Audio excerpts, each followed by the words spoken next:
Good morning and welcome to this week's episode of the Last Night's Game podcast. I'm your host, Amy Butchon-Siegfried, and March Madness has officially arrived, which means for the next few weeks, even people who have not watched a single college or basketball game this season are suddenly filling out brackets pretending they're experts. And let's be honest, none of us are experts. But that's all part of the fun. The NCAA tournament is one of the most unpredictable events in sports. So today we're breaking down everything you need to know about March Madness, from the top teams, the best bracket picks, to a few fun storylines you can drop into conversation. And here to talk with me all about this in person for a fun little treat today is my favorite co-host and my favorite brother, Scott. Scott, welcome to the podcast. Thank you for having me on live in person. This is exciting. We're embracing the madness of March. It's going to be extreme chaos, and it's a chance to join the sports conversation with your friends, your coworkers, your foes, fellow alumni of your college, like Arizona State, should they be playing in the tournament. Shout out to the Sun Devil women. And well, your Wildcat men are looking pretty good. This is like March Madness is one of my favorites because there's always something to watch on TV, right? You can be watching it all day long, which makes for a really lack of productivity at the office. But it's really fun because it gives you a chance to bond together with people. You no longer have to but I remember the days where you print out the brackets and you'd have all your brackets and you'd be highlighting and everyone would be, I had a TV in my office and everyone would come into my office and watch games in their lunchtime. And so it was a fun thing to do together. Not that I'm promoting gambling, but it's a fun thing to pick brackets and it's so unpredictable that it doesn't matter what number the team is ranked is. If they lose, they're out. It's a single elimination tournament. You lose, you're out. It's all or nothing. And back in the day, we had the boss button, which you may have been the boss, it sounds like, so you didn't need it. But they had the boss button online when you were watching. So go back to your previous browser. Oh, that's funny. So just in case you literally hit boss, yeah, switch over. back. So it should be a lot of fun. So just a quick 101 about the games for people who aren't familiar with them. We have men's and women's tournaments that pretty much run consecutively. The men play, one of the things that's big difference is the men play 2 halves and the women play 4 10-minute quarters. So that, if you want to sound like you really know what's going on, that is one big difference. 2 halves for the men, 4 quarters for the women. And then give us some of these these key terms we need to know just so people can join in the conversation. Some key terms you're going to hear a lot over the course of the next few days. Automatic bid. That is how a team automatically qualifies for March Madness, by winning their conference's postseason tournament, where a lot of upsets can happen. And then we have at-large bid, which is how you get in the tournament based on your season's resume. So what you've done throughout the season, who you played, who you beat, if you lost, how badly did you lose, a lot of factors. And then, of course, the all-important bracket buster. The bracket buster, which can destroy your bracket and just turn it into a dumpster fire after the first hour or two. So that's when a lower seeded team upsets a higher seeded team. Typically, we're going to talk about lower seeded teams, usually 5 spaces in between their rankings is kind of what we're referring to. And teams are ranked 1 through 16? 1 through 16, 1 through 16. Yes. Okay. So we're going to give the people what you want all up front here with the go-to conversation started with basketball fans this week. Bracketology tips. So there's no exact science. No one has ever picked a perfect bracket. Warren Buffett has done, which we'll have to see if he's doing that again this year. Warren Buffett has always done this big prize if you can pick a perfect bracket. And it has not happened ever, because it's really impossible, because it is a single elimination and one team can just come in hot, knowing they're the underdog. It doesn't always happen, especially with a 1 in 16, but we're going to go through some of the tips that you might have to not overthink your bracket. I mean, everyone's got a strategy. Everyone thinks they're smart until the games tip off. So we may provide some outside the box options in case you want to pick your bracket. And I mean, they're probably very good. Well, the first one relates to you with Arizona. Yes. So if we're going off mascots and animals, wildcats are the number 1 mascot / animal when it comes to winning championships. So even if you're not a cat person, If you pick cats, you're likely to be pretty successful.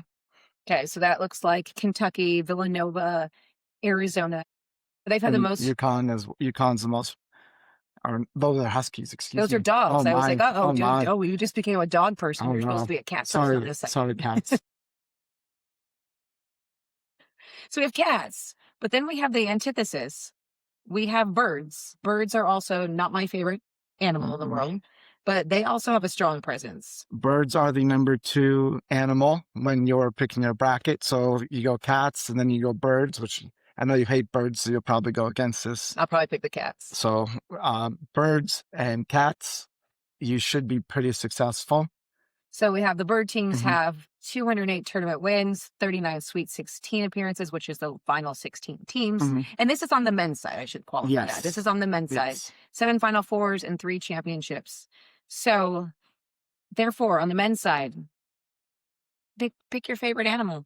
I'm going to let the tiny human pick one of my brackets. And he's all over the place with animals, so it could be anything. Yeah, but then I'm going to have to know what some of these mascots actually are. So there is a problem there. Just pick Wildcats. That's a pretty safe bet. Pick your team. Yes. Yeah, so it's been really interesting because we kind of, as we talk through this, but the women's tournament just only been a couple years where they've been allowed to use the term March Madness, that they really, NCAA got on board with the growth of women's sports and said, oh, wow, we could also make money here. And they're bringing in, you're seeing the numbers of the women's tournament continue to soar because people are loving basketball. We can really thank Caitlin Clark for the soar of that, the growth of that. But it's been fun to watch, and these teams are phenomenal. And do you think this is like the first year that we have, like, not a really, I guess on the women's side, we kind of have some really clear, distinct, phenomenal teams. The men's side, not as much. It's a little more open-ended. Women's, typically the percentages of the top seeds, the top 2 seeds making the Final Four, are much higher than the men. Okay. Traditionally, and we have UConn, who is defending their championship, and they are undefeated, 34-0. So obviously they're going to be a top pick if you want to be successful. And they are huskies, so they're dogs. They're dogs. So that's other stat only apply to men. And UCLA, South Carolina, which would be a bird. So we didn't do bears. Bears are Bruins. We have a Bruin. Okay, so we have a bear. Yeah, and then South Carolina, of course. So if you're picking women's, pick a zoo. Pick a zoo. If you're picking men's, pick cats and birds. Yes. Okay. I think that's a solid one. Solid guess. So it's interesting. So when you pick your teams, one of the things is obviously the biggest upset you're going to pick, not likely picking a 1 versus a 16. That is not likely. It has happened. It's not likely to happen. Your most classic upset is what? Like a 12-5? The 12-5 has traditionally been like the go-to upset pick, so it's not really even, it's too cliche now. Now the 11-6 seed matchup is actually gaining more momentum because I think the committee starts putting the 12-5. Okay. So the committee is starting to mess with us a little bit. And the 11-6, it's happening about 1.5 times every tournament. So those odds are actually much better. Okay, so if I'm going to pick, so for those of you who don't know, when you pick your brackets, they have little numbers next to them. That is the rank of the team. So when we're saying 12 versus 5, there's a team with the number 12 on it versus the number 5 team. And so if we want to go and get real wild, picking 11 versus a 6 is probably the best way to do that. Yes. Picking a 16 over a 1 is statistically not a good idea, but we have, someone back in the tournament who's one of the only teams to ever do it. So we're going to cover that a little. We can cover it. Stay tuned later. Okay. So around tune in for that. But here's this is the March and April, which no one might consider this. Some people clearly have, are big months for vasectomies because we have March Madness. So the first, Thursday, Friday, basketball games all day, men's and women's. Yeah.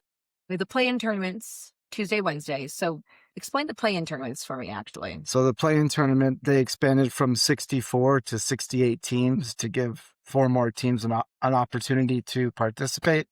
So those are going to be Tuesday, Wednesday. So these are teams that were not automatic bids. Well, sometimes they have put automatic bids in there, but mostly at large teams that were on the bubble of making it. So they have to kind of go an extra round and play either Tuesday or Wednesday just to get into the tournament on Thursday or Friday. So you might see them in your bracket. It's Mhm. I'm trying to think the ones on the men's side. It was like Miami, Ohio Mhm. versus somebody else. I'm blanking on the name of the team, but that team has to essentially win to get actually in the tournament itself. Yes, so Okay. they're kind of technically in the tournament, but they're not technically in the tournament. And so if you get your bracket in soon enough, you can use those to your advantage Uh, in some leagues, right? Typically, it's not going to count. Oh, okay. So, but if you want to, I mean, if you want to, just to give yeah. you practice. But so typically we're now seeing a 30% increase in vasectomies because we have basketball on all the time. Mhm. And then we have the Masters coming up over Easter weekend in April. So we're going to there's a lot of couch time happening. Yeah, if you're smart, I guess if that's what you're going to do and you want to be in some pain and not have to do anything on the house, maybe get it Tuesday, Might get a pass. get a pass for the week, hang out, and watch a lot of basketball. I don't think you get a pass for a week. I don't know either. Well, And if you're getting a pass for a week, good for you. good for you. Good for you. Now, if we want to fire up a sports fan this week, what are we going to talk about? The top teams in the men's tournament. Okay. And why? What about these teams? I mean, we've already touched a bit on Arizona, Mhm. your alma mater. They're a number one seed, but there's an overall seed to the tournament. Yes, so there's 4 number 1 seeds for each 4 of the regions, and then they deem a top number 1 seed who gets to they get to pick where they go. Oh, they get to pick their region? Yeah, so they get to Oh, pick. And these are going to be traditional blue blood programs. So you're not going to see like a mid-major, smaller school with a number 1 seed. So obviously Duke, we've got them the number 1 overall seed. on the men's side. Okay. Yes, and then you either love Duke or you hate Duke, so it's good for ratings. Mm-hmm. So then we have Arizona, who's going to bear down in the West. We have Michigan and then Florida, who's defending champions. So the top 4 seeds are very strong. It's likely that they will all pretty much advance likely very far. So that's a good option. Okay. And then on the women's side, these are some big Mhm. basketball. These top 4 seeds in women's side is they're big names in basketball. They've been around for a long time Mhm. at the top. And who we have there? So UConn, number 1 overall seed. Obviously, they're undefeated. They have UCLA, Texas, and then South Carolina, which are all traditionally, strong programs who've been at it for a very long time and a lot of success. Yeah, and I mean, we love Dawn Staley over from South Carolina. Mhm. She's been around for a long time.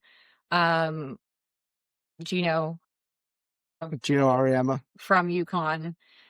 So we have some great teams to watch on that. And the women's basketball, as we talked about, the women's basketball tournament. For past couple of years, they've either matched or eclipsed the men's tournament viewership numbers. But the championship game last year had 8.5 million viewers. It's one of the most watched women's basketball games ever.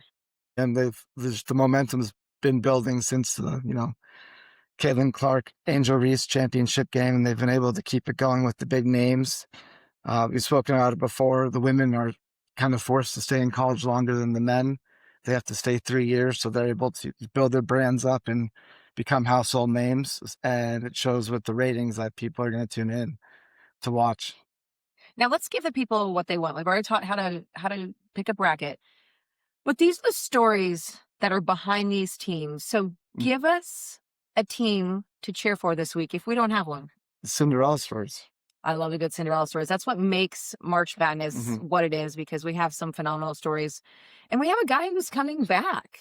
We never thought we would see Amir or a Khan again, but yet the student manager who was famous last year for carrying the boombox for his team is back. Yes, he's back with McNeese State. He was the first ever manager to sign an NIL deal. If you recall, his face was everywhere on shirts. The cheerleaders were wearing his face on their shirts. Like he became a sensation, Mm-hmm. and he's back, which he wasn't going to be back. It's kind of a fun story. I'm not sure if you're aware. No. So the head coach he was with left, went to another college. He transferred with the coach to be the manager there, but then decided that home is where the heart is, and he went back to McNeese State. So he's now being rewarded for his loyalty. And I think what did he make, like $100,000 last year in NIL deals? It's incredible. So he's back. There's going to be a lot of attention on him if they go far. He might be the national champion himself. Well, McNeese made it a couple rounds last year, didn't they? I Not sure. I can't I recall. think well, They must have, they yeah. made it out of the first round. I remember that much. Yeah. So that'll be fun to watch. McNeese and Amira Oricon. Now we've got a mascot who happens to have the same name as our parents' dog, Winston, the LIU dog mascot. Can we talk about why the dog is part of this story? Winston's are on the rise. That Winston's popular name. Very prestigious name. Um, he's the unofficial mascot of LIU, Okay. and he's been known. He wears a shark fin, Okay. and so he's the shark fin chant they have. Unfortunately, they are playing Arizona, so his run may be short lived, but we don't know. Anything's possible. But he has an NIL deal with Tick Pick, which is Winston the shark dog. yes. So he's a big. He's kind of become on the level of the aura. I mean, they're not making $100,000, but for a dog in a shark costume, it's pretty. An Amazon shark fin. That's a pretty good return on investment. It is. Okay, a couple more we want to talk about. UMBC. Now, why are we all talking about UMBC? We alluded to them earlier. They were first to upset, as a 16 to upset number one when they took down Purdue, and they've not been back in the tournament since then. And UMBC is known for the active social media trolling, so they're back in the tournament and they're back to trolling. So they're going on other people's account. Is this who was doing that? Was it during the? Oh, it was during the college football playoffs. It was James Madison University who was like, "Oh, this coach is, has never won against a duck or something like that." Yes. Yes. And then they got completely destroyed. They did. So trolling on social media, why not? You've got your couple days of fame. So they're the retrievers. So they're in the dog category. And they've gone after, in 2018, Alabama was obviously the top powerhouse in football. They went after Alabama, but now they've modified it to go after Indiana. So how the times have changed in college football since UMBC has been there. Yep. So UMBC, keep an eye on their social media. That'll be a fun one. We might have to do some social media covering ourselves of that. And then last but not least on this list of Cinderella stories is Queen's University. Queen's University, they moved from Division II in 2022. And there's a grace period where you can't even make the tournament once you move. I think it's 4 years. And this is their first time being eligible, and they made it. That's really cool. So they basically, in 4 years, they've made it to the pinnacle. The pinnacle, right? Making it to the tournament. Now, talk to me about. I have a money question for you.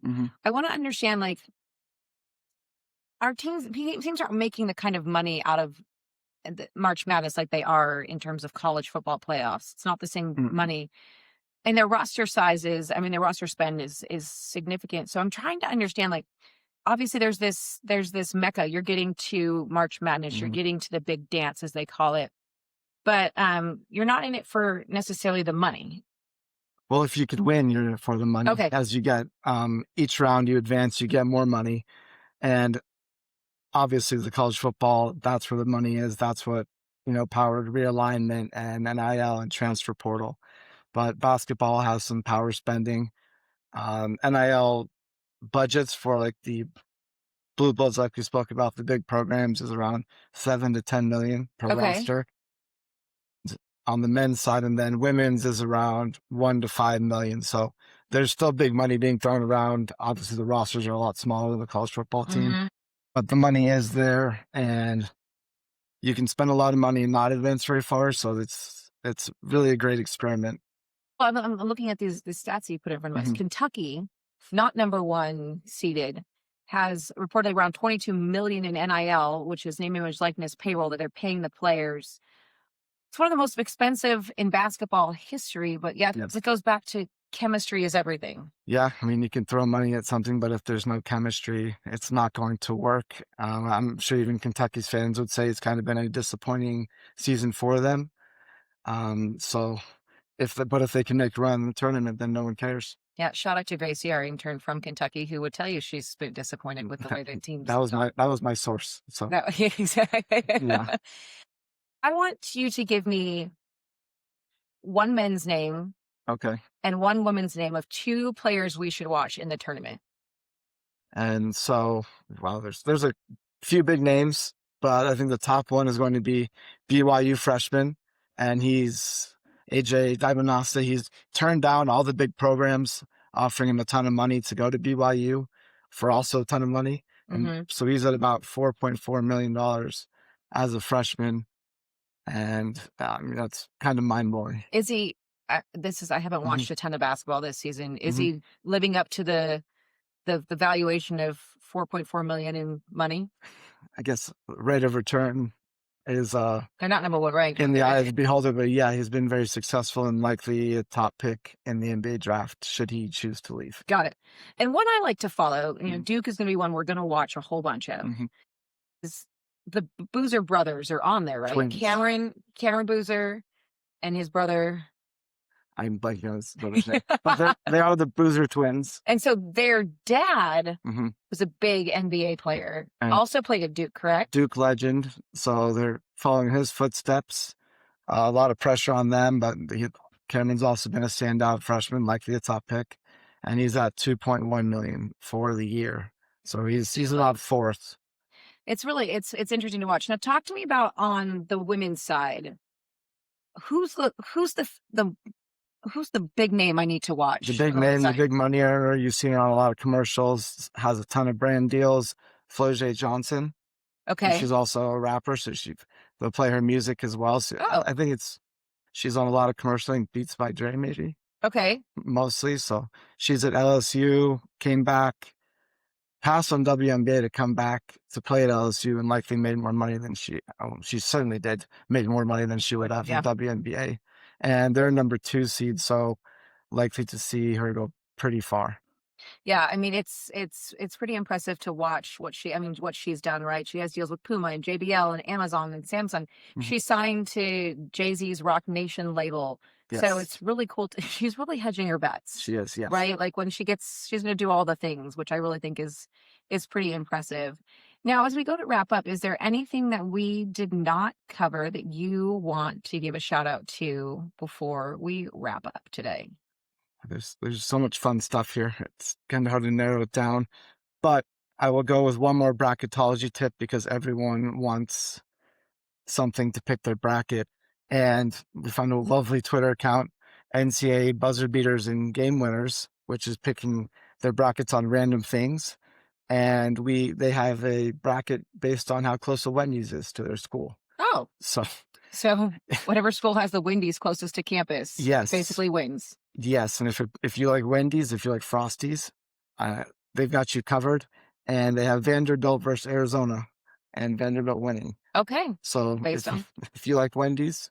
I have seen too, there was one, they didn't pick a bracket by it, but there was a big long list of teams or schools closest to Taco Bell's. Yes. So if you're into a Taco Bell, also you could also pick your bracket that way too. So there's many, many options to pick your bracket.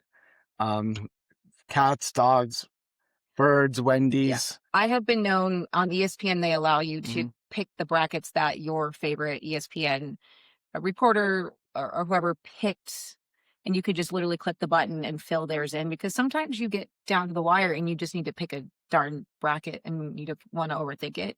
So I've definitely gone through and picked my favorite ESPN reporters brackets. Yeah. They do pretty well. That's not as fun, maybe. It's definitely not as fun. Get some Chick-fil-A research and pick by Chick-fil-A possibly. I mean, we could do this. This is not maybe we should do one of our brackets this way. Okay. We'll do maybe a Chick-fil-A. Chick-fil-A. Stay tuned. Stay tuned for that. Hopefully there's a Chick-fil-A in every college campus. So 2 of the college campuses I've taught at actually have Chick-fil-A in the student union. So that might make it a real tough scenario. Okay. We'll get our best people on this research. We'll get on that. So whether you're filling out a bracket or jumping into an office poll or looking for something fun to watch over the next few weeks of just pure excitement, tune in at least for the second half, right? March Madness always delivers the drama, at least one Cinderella upset that no one saw coming, buzzer beaters. Now you have the teams to know, the bracket tips to sound smart, and a few fun facts now that you can bring up in the conversation around basketball, because you're going to be in it with basketball for the next couple of weeks. It's going to be happening all the time. So that's the sports news you'll want to spill. Thanks for joining us.